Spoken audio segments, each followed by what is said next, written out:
Funny story number two. Okay, the funny story number 2 is... And action. So, there's always one person in the office. Like, it seems like everyone's retarded. If there's a printer problem, they have to go to the one person who can, like, unjam the printer. Which, so far, I've been working there a month, turned out to be me. I can unjam the printer.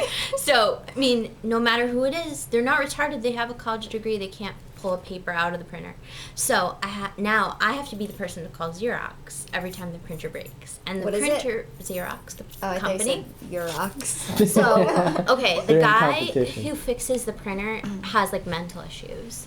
And he can't figure anything out. And what is retarded is that when you work for Xerox, they give you a laptop and you hook it up to the copy machine and it tells you what's wrong with the printer. You don't even know. You're not even a real technician. So he comes and he's all, like, stressed out, like, I can't figure it out. And I'm like, okay, well, I have to go to a meeting right now. And he's like, well, I just don't know what's going on. And I was like, okay, well, this is what's wrong, and I have to go to my meeting. So then my boss comes and he's like, Susan, I need you. We're having a meeting.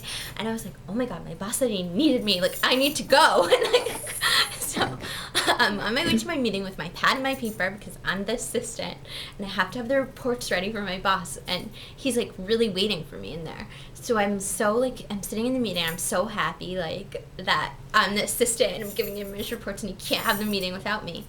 And all of a sudden, the big fat Xerox guy through the glass window of the conference room starts going like this to me outside the window. And meanwhile, my boss's boss is on the conference call with, like, a bunch of other people. And he turns around to see who I'm waving at because I went, go away, like, kind of, I'm in a meeting.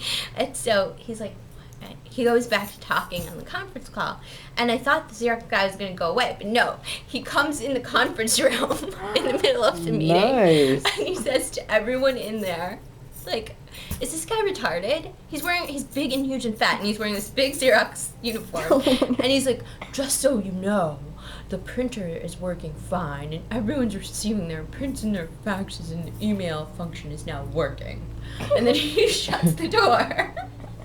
And my boss is, like, speechless, and we're all looking at each other. I was mortified because I somehow, like, attracted the Xerox man in the conference room. And then my boss says to his boss, I'm sorry, apparently there was some big Xerox emergency.